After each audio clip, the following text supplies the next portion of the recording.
Welcome to Spaghetti Launchers, the world-building podcast. We throw spaghetti at the wall, and it is up to you what sticks. I'm Kyle. I'm Ethan. On today's episode, we will be discussing the arts. Art. Itself, as a thing. Yeah. How do people in a fictional, speculative world make it prettier? Or just do art. Art's subjective. Art can be anything. But it's there to make the world prettier. Make the world prettier. Do, like, movies make the world prettier? Let me rephrase this. How do people in a speculative world disappoint their parents?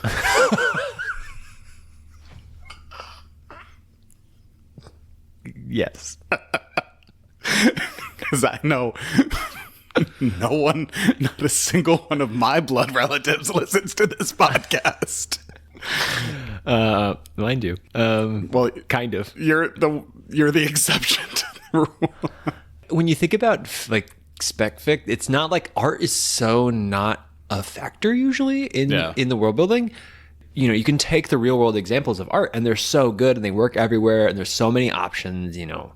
It's very subjective. Like, you have painting, you have sculptures, you have theater, you have poetry, you have music. You've got so many versatile options from the real world that often are deployed in like fantasy settings in particular, where like you have the bards. Right. Bards are like the standard artist of a fantasy world. And then you also might have just regular artists doing paintings and stuff too. Well, you've got Tolkien too. I mean, so much of Tolkien's world was about the link between like song creativity and creation and world, like it's sung into being. And Aragorn sits around reading poetry all the time and reciting, and he sings. Right, it is an incredibly integral part of Middle Earth. It does make it hard to read in the modern era, but it is definitely a core part of the identity, and very neat that he did that.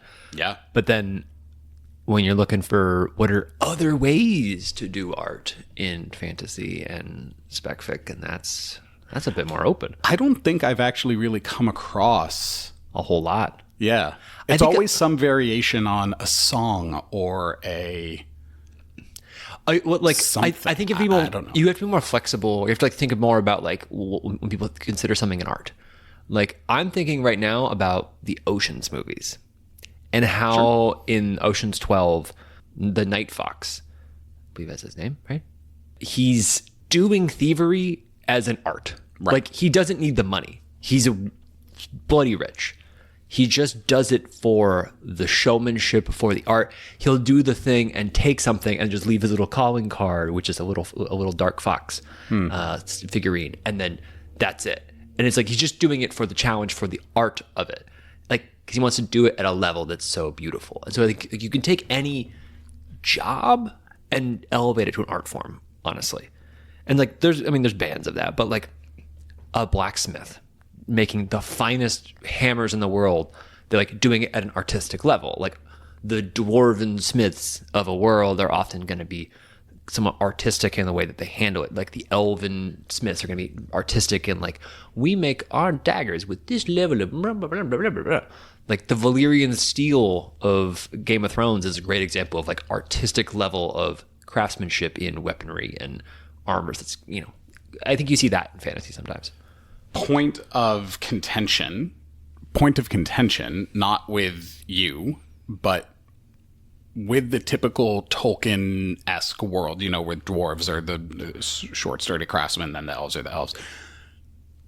The elves are good at literally everything. Yeah. The dwarves are known as the craftsmen. Yeah. And still they're like, oh, an elven blade is so much better than a dwarven blade. I'm like, come on. Let them have one thing. Let them have one thing. It's their whole shtick. They are better at mining. But so good. So they're good at coming up with the materials the elves use. Yeah, I'm going to quote Rick and Morty and say that just sounds like slavery with extra steps. Like, yeah, it's a very good point. It is insane that they are like, let's take away the one special thing that they had. Just give that to the elves. The elves are too perfect. Fuck off. The elves also have immortality, and the dwarves are just like, long live. I'm gonna die soon. Cool. Die. I'm glad that sword that I spent my entire life making is just like mundane to these fucking elves. Right. Like, anyway. Yeah, that's a really good point. Drives me up the fucking wall. Yeah. That said, I think your point is very well taken. it sort of occurred to me, there's that famous saying in the United States before the Supreme Court, and one of the Supreme Court justices, I forget what year. It's a pornography quote. Pornography quote. Yeah. He said, I can't define it for you, but I know it when I see it. Yeah. I think art might sort of kind of be the same thing. Yeah. Like, because cooking is an art, can be an art form. It's almost when something is elevated to the point of when someone takes communication. It is almost like you're trying to communicate something through a medium. I think that's interesting. I would think it's not necessarily communication, because you might not communicate. But it's like it's a level of care and effort and attention to detail. That's how I would think about it. Like, because it could be that you're trying to communicate something, but it could also just be you just did a thing really fucking well. Yeah. Like origami. You can't you're just like, oh, you made a really good swan. That's just really good. Like the bed making. Like, have you seen the competitions in China of like the bed making? You're like, what the fuck? This is insane. But wow, are they good at that? The only thing I want to stay away from is the implication that art requires intricacy. No. Yeah, it doesn't require it. But it's often part attention to detail. Right. It's just like putting in a lot of effort and thought. Right. Like, just finger painting isn't really all that artistic, but it can be. Well, like if it's just like I dip my hand in some paint and go blah, and then you're like, it's art. And you're like, well, you didn't really try. You just kind of did a thing quickly. Right. But like if you were like methodical, yeah. No, and that's my point, because I'm thinking again, because this is a medium I most often communicate with is cooking. I don't want it to be that like, oh, only haute cuisine, only hyper fancy 3-star food is art. Like, that's not true. Like, I have had some fucking cheesesteaks that are an art form, right? Oh, yeah. Like, and I've had fancy food that I would not have again. Because it's not that good. And it's an experience. It's an experience, right? Yeah, but the recipe that's been honed for 200 years and it's perfect, but it's not fussy anymore, but it's like the attention to detail. They've got it right about the exact measurements. Right. But like it's served out of a shack. Right. Exactly. Yeah. Like barbecue. Yeah. Or it's like, yes, this barbecue that has been this barbecue. Yeah. Anyway, speaking of food and barbecue, what is your menu description, my friend? Went through a couple accents there. I apologize. Flash mobs. What's yours? Feelings. I don't know. The absolute apathy that you had in your face when you said that. I don't know. Feelings. It will make sense. Yeah. All right. Tell me about flash mobs. All right. So flash mobs, it doesn't have to be like, I don't want you to necessarily have the idea of like the flash mob of the 2010s in your head per se. But what I'm going for is spontaneous single-use performances. Okay. A thing that will happen one time in public. They have to be a public display, and you had to be there, and that's it. Okay. But they're spontaneous. Well, I mean, so like not Life is a Musical? They don't have to be spontaneous necessarily, but like they are planned or like whatever. But they are a one-time affair that happens in public, and people don't know it's about to happen. Okay. I'm channeling Banksy a bit here. Like, oh, if a Banksy pops up somewhere, nobody knew it was going to happen, and everyone was like, holy shit, it's a Banksy. This is unreal. This is unreal. Everything around that is insane to me. The level of fanfare and insanity over it. We don't know who Banksy was. We don't know when they did that, any of that stuff. So I want to go in on that. And I was thinking about, it could be that it could be song. I started, and like this is where like I don't have a specific idea on this tied down, but I have it. We're gonna get to an idea that is later. It could be that they try to fool people to think a thing is real because they're not doing it as a play on a stage. That it's the art of trickery almost through acting. So like almost like a prank. It's like a prank, but it's like performance art of somebody just came up and attacked me on like in the street, and a bunch of people rushed out and grabbed me and like threw me on top of a building or whatever. And everyone's like, what the fuck is this? And you're like, well, that's art. They're doing some sort of performance. I don't know. I was thinking spitballing on that one. Or people like are like a bunch of people who are pretending to be nuns are walking down the street. And then they all just strip down bare naked and start running around like pigs because they're all covered in mud underneath their thing. And you're like, what the fuck is it? Just like they're like, it's art. Yeah, this like performance art thing that is happening. So it's really, this is just performance art. But then it could be that spontaneously or like all of a sudden they just start doing a painting. Like a flash mob painting exercise where a bunch of people like just grab a brush and they all quickly change the face of a building and then run away. And like just something that's like however you want to think about it, it doesn't quite matter for what I'm going for, but it's just this idea that all art is happening. It's like because they're going with, it's all about spur in the moment. It's about you had to be there, you had to see it happen. It's this ephemeral thing. Yes.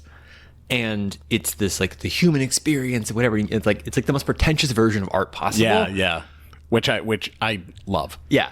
And because you can bake it into a world and say that the pretentious version of art is what people consider to be art because you made it up. Right. But then what I love is that I want to create a Banksy-like figure or group that doesn't do anything ever. They've never done anything, but they have spread rumors about themselves, which is in and of itself an art. Yeah. That like these performances are incredible. And they start making the most ludicrous stories about, did you see the Muffin Man? The Muffin Man. I think he lives on Jerry Lane. Drury Lane. Did you see the pedal sales? You know, great. Whatever. They were like, they did a performance yesterday. It was incredible. The king was there. The king was a part of them. Nothing happened. So like, really, they just start making up rumors about how incredible they are, and then they become this like looming presence, and then like the greatest trick the devil ever pulled was convincing the world he didn't exist. It's the greatest that kind of thing. And the greatest trick that the pedal leaves, the pedal sales I've ever pulled was just convincing the people that they did anything. Yeah, other than spread rumors, and like they're just a group of they're just bards. Waiting for them to become self-sustaining, and then. And people start lying about, I saw them once. And then people start to say, like, people who claim they're one of them are immediately discarded to me. Like, no one trusts that like, you can't convince anybody you're one of them because they've never, like, no one knows who is in this group. See, I that as an art form, I see where you were going with the Banksy and you had to be there thing. Yeah. That specifically, though, the pedal pedal sales. The pedal sales in particular, like the art being how self-sustaining can you make your reputation? Yeah. That's the art of the lie. Like you've turned lying into an art form. That's very cool. That specifically is very cool. And that's what I was getting at with the entire idea. But I had to create a mechanism that would allow that to work. Got it. Because I want the artist to exist that has never done art. Yeah. But the artist that is famed for like they're the best artists in the world, but everyone has too much of a stake to claim that they've seen what they've done, and they've convinced themselves that they've seen it, or my dad saw it. Like it's been happening for generations. Yeah. So now people are really just like, this order of artists is truly miraculous what they've done, and people are like, they started to do most of their art out in the mountains. Right. So we have to go to the mountains. We have to go to the mountains, and it's harder to find people who have seen it because nobody lives there anymore. No one lives there, but you'll hear it. Oh, you'll hear the sound from the city. When you hear those great thunders from the mountains, it's not the storm giants who live there. It's the pedal sales, leaves, shelves, seals, pedal seals, the pedals.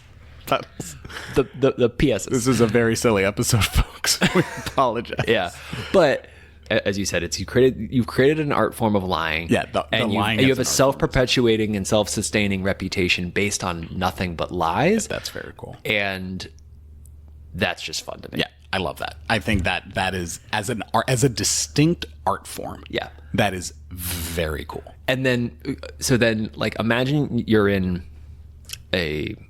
whatever your world you're in. Say it's a book. You meet a bard at a local tavern, and you eventually do start to piece together. Oh, he's one of these guys. He's a part of this group because he's making up stories about the pedal sales, and you can kind of you can tell like, oh, he's just kind of making that. Like, he's speaking as if that didn't really happen, but everyone's drunk. They're not really noticing it. Right. It's like he's improvising a story about what happened to spread the rumor, and then you're like, oh, he's one of them. Right. But then every once in a while you notice maybe they put out a very real story from one of the adventures that happened to you and your party. Yeah. And so there is truth there. Yeah. Or it's not all lies. Yeah. Or like you're playing a D&D campaign, Yeah. and one of your party members is a bard, and they are secretly one of these guys. Yeah. And they don't reveal it, and it's always fun to have a little party secret. And you start to see stuff out in the world, or you start to like see like it feels like a bit of a derivative version of what we just did. Yeah. How the fuck? Yeah. And then like you're just like that party member is just kind of like, I don't know. Yeah. Yeah. I like that. It sort of blends even a little bit of the Game of Thrones Master of Whispers, Varys and his little birds. It's this web of liars. Yeah. The secrecy is a fun art form. Yeah. Yeah. That's very cool. Yeah. I like the lying as the art form is excellent. Yeah. All right. So that's precursor to social media too. Yeah. Everything online is a lie. Instagram's a lie. Dead internet theory. Sure. Yeah. All right.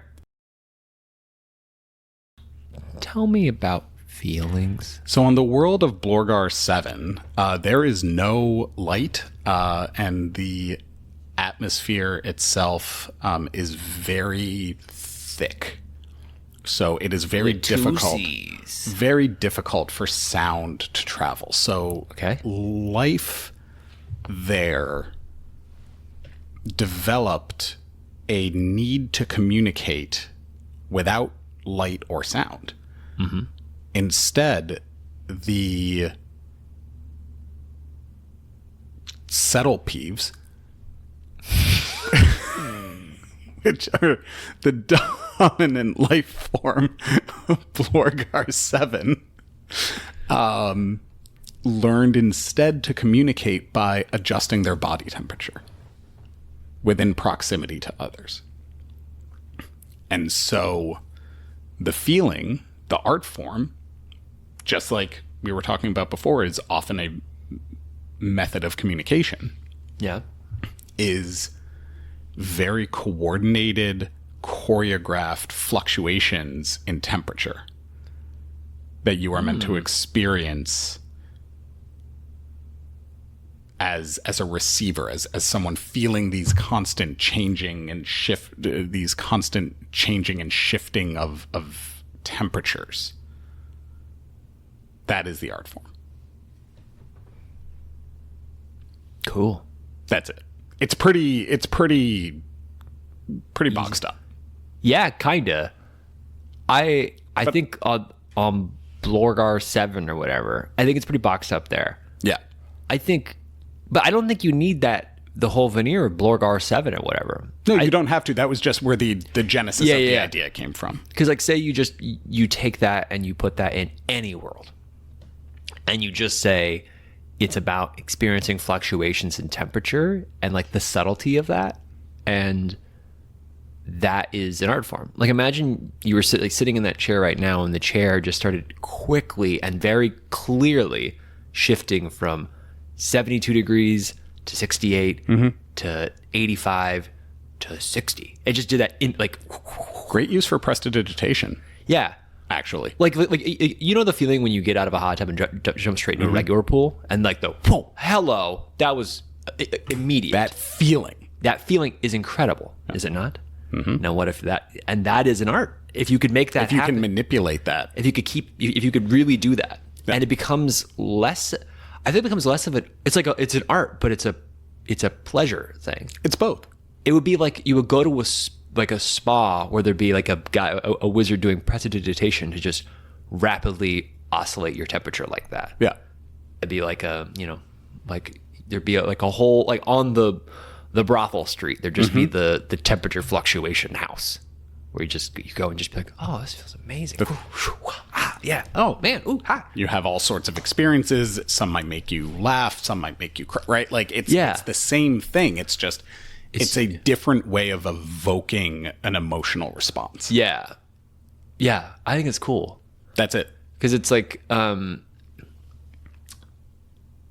if you dig into it as like a concept of, we usually use our sense of touch, has a limited role in art.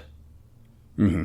Agreed. Because it's visual art is so common, and you might use touch with like touching a sculpture sometimes, but not really. Like, but the texture is a huge part of food. Food is touch is there, and I guess you could say, I don't know if people would consider massage an art form. I think you could.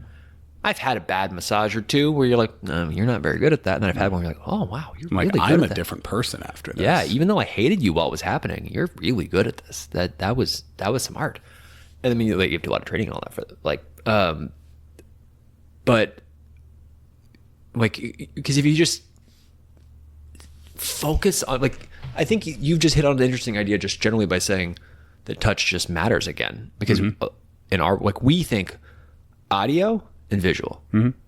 We remove taste. I mean, cooking is there, but like we remove touch, and it's really only touch is the only sense that is left out. Smell, but again, that's part of food. But it goes into this experiential. Yeah, like so. Like imagine if it was smell and touch combined and became an art form into themselves. So imagine if touch was just literally just experiencing the most absurd textures you could possibly experience. Right. Where someone has just made like a little bag where you put your hand in there and it is not uncomfortable. It's just a texture that you've never experienced. It's void. And it's still evocative. It's just like pure void. Yeah. You put your hand in and you're like, what the fuck is that? Yeah. Have I well, I probably never done it with you, but the trick where you hold your hands up when you lie down on the floor and you hold your hands up, like you have someone holds them up for a long enough period of time where your arms go to sleep, and you slowly lower your arms, and it feels like your arms are falling through the floor. I have not played that game. First time it happened to me, Light as a feather, stiff as a board. It was like one of the most memorable experiences of my life. I still remember exactly where I was, who was there, and how it felt. Sure. When I was like 7th grade, where you feel like you're falling through the floor. And like, if you could do that as an artist, manipulating your body to think that you can experience sensations that you can't. Because it makes you feel like you're falling through space. Yeah. That's very cool. And just taking that a step further. I think this is a great can of worms you've opened here that is really cool. That you can do Blogor 7, but you can also just take that spirit and fucking run with it. Yeah. And it can be physical touch from direct person to person contact, or it can be just manipulating ambient temperature around you. Yeah. Either one. It's up to you.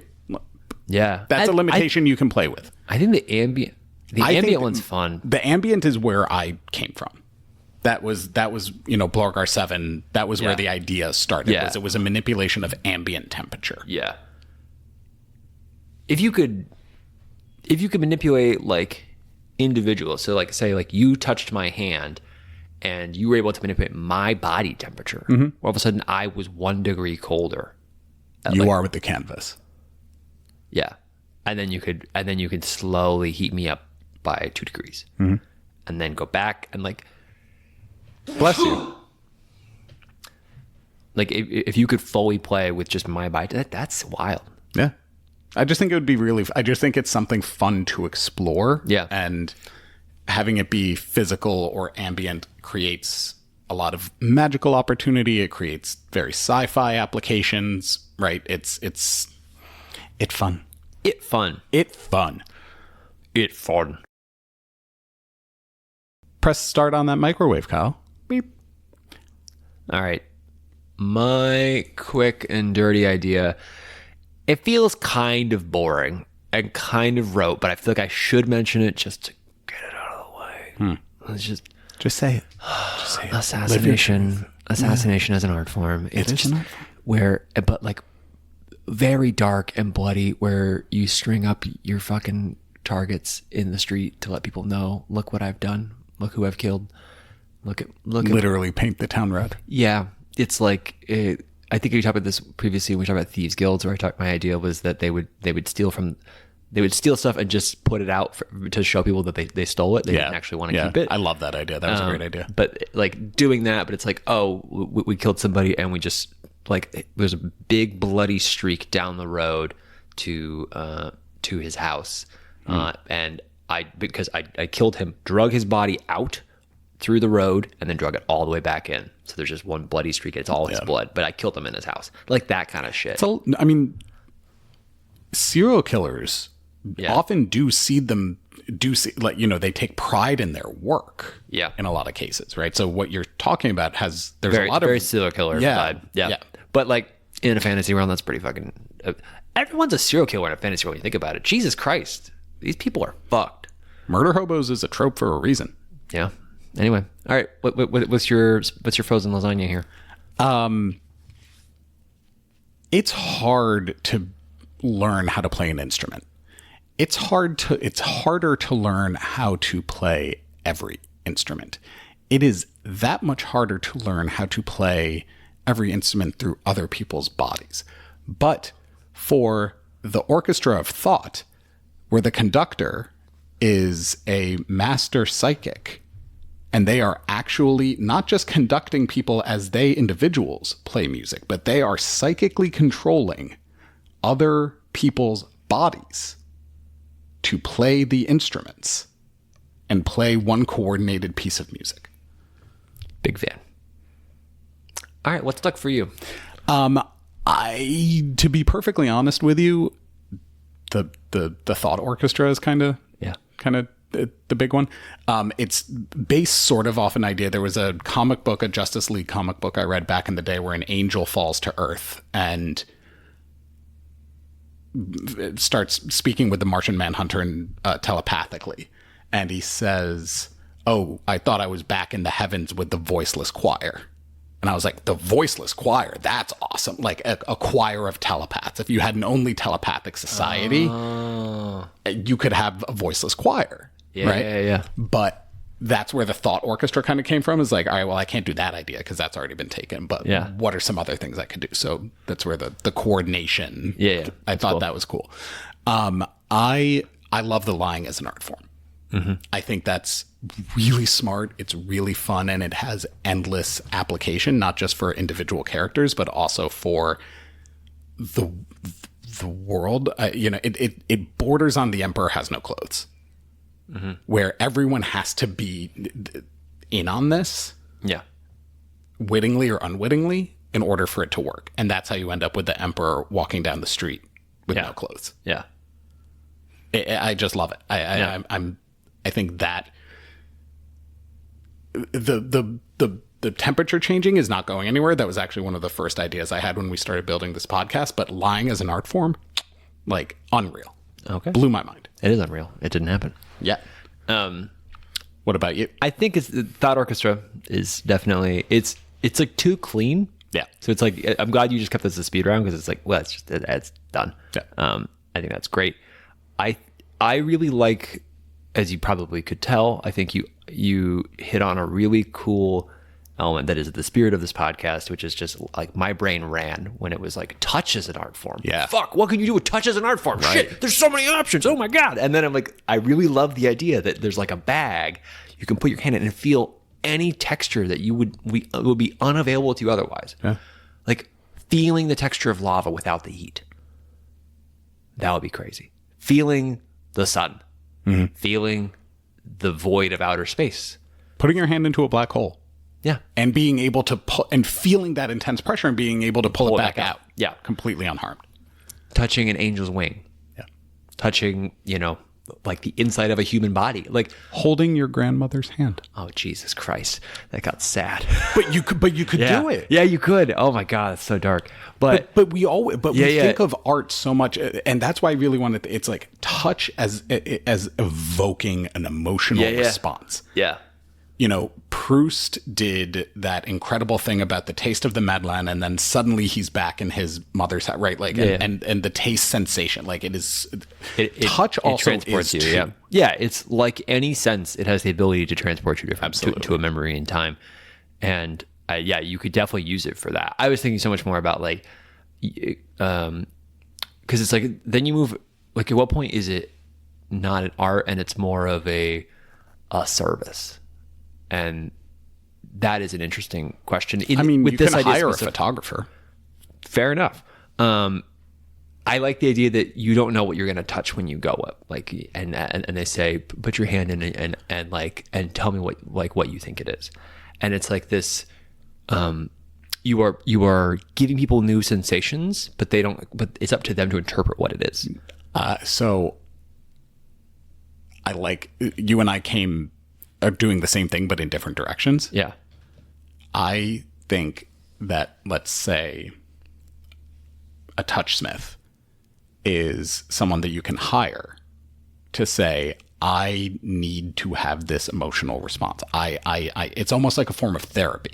Yeah. Right? Where it's like, I need, I am emotionally stunted. I can't get past this one thing. I need to feel settled. Like, can you calm me to an earlier state of being? And then it's like, and then whatever it is up to them to almost like aromatherapy, where it's like, I can't tell you like, oh, I need lavender, I need mango, whatever. I mean, maybe you might, but you could also say, I need to feel a certain way, and it's up to them to intuit based on your history, your personality, what the right combo is. Yeah, I think that's cool. I like that a lot. The touchsmith is also a nice little throwaway in there. Again, putting two words together. It works, baby. It always works. All right. Well, this has been spaghetti launchers. Just two words thrown together. Let us know what stuck for you. Emails in the show notes. Thanks for listening. Goodbye. Goodbye.